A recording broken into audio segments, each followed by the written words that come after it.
soir, on a la chance d'avoir le directeur général du Geste d'Or. Je vous passe le mot. Je ne vais pas vous déranger très longtemps, je voulais simplement vous dire, mon métier à moi, c'est de m'occuper de tous les métiers d'art en France et de toute l'architecture. Mais je suis architecte et urbaniste, ingénieur. Mon père dirigeait Cartier, j'ai vécu toute ma vie dans la bijouterie, la joaillerie. Ce que vous avez vu là n'est pas du bijou, n'est pas de la joaillerie. C'est au sens propre de l'orfèvrerie. J'ai la chance de connaître aussi qui est Gucci, qui a fait presque toutes les cathédrales de France aujourd'hui. Pourquoi je parle de Gucci? Parce qu'il est aussi d'inandier, c'est-à-dire la capacité de travailler du métal sans soudure, du métal martelé, du métal formé par l'énergie. En réalité, ce que vous avez vu là, ça ne ressemble pas à ce que vous appelez d'habitude du bijou. Parce que l'origine du bijou, c'est le sacré. C'est une cérémonie. C'est ce qui donne de la dignité à la personne qui les porte. Puisque j'ai la chance d'avoir eu un premier métier pour être architecte, j'étais modéliste et j'ai dessiné des robes de Givenchy et de Balmain. Et je reste toujours très lié à la haute couture. C'est le même métier. Architecte, modéliste, orfèvre en bijoux, c'est travailler avec le corps humain. Et c'est faire de ce corps humain le lieu sacré de la célébration, non seulement d'un moment qui est une histoire. Chacun d'entre eux, j'étais proche d'eux plus que vous, puisque j'étais dans l'escalier. J'ai regardé les corps des hommes, il n'y a pas qu'un seul homme, le corps des femmes, et j'ai vu comment ils se tenaient. Pas seulement parce qu'ils défilaient devant vous, parce qu'ils descendaient et remontaient des escaliers, mais parce qu'il suffit de mettre un bijou pour mettre un aplomb au corps. Vous savez bien tous que vos corps ne sont pas en bonne forme, surtout aujourd'hui.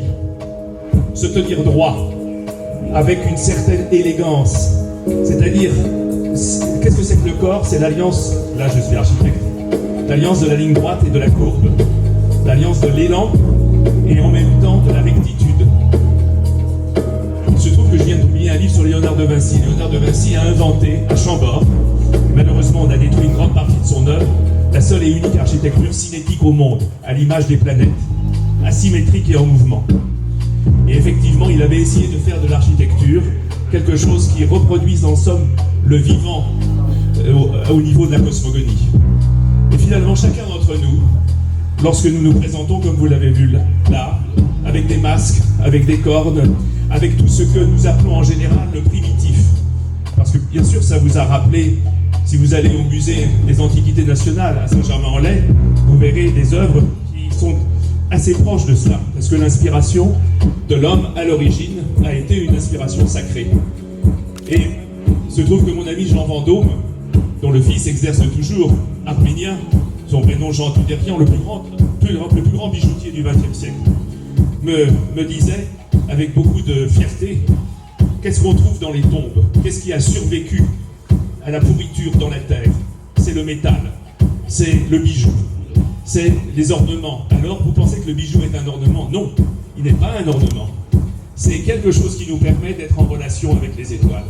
C'est ce que pensait Léonard de Vinci, le plus grand génie que la Terre ait jamais porté, le plus grand, qu'aujourd'hui on retrouve, et dont je suis un humble disciple, comme tous les artistes ici vivants. Et donc, effectivement, ce que vous avez vu, c'est passer des étoiles, c'est-à-dire en réalité des poèmes. Et c'est la transfiguration. Le bijou, c'est quelque chose qui transforme tout en restant fidèle. Je ne vous parle pas plus longtemps, mais vous avez vécu un moment qui ressemble au jean de Victor Hugo.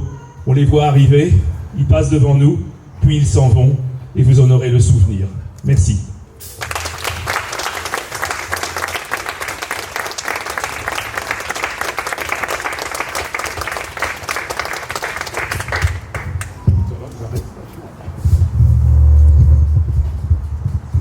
Maintenant, c'est le moment de profiter de petits fours et des champagnes. Merci à tous.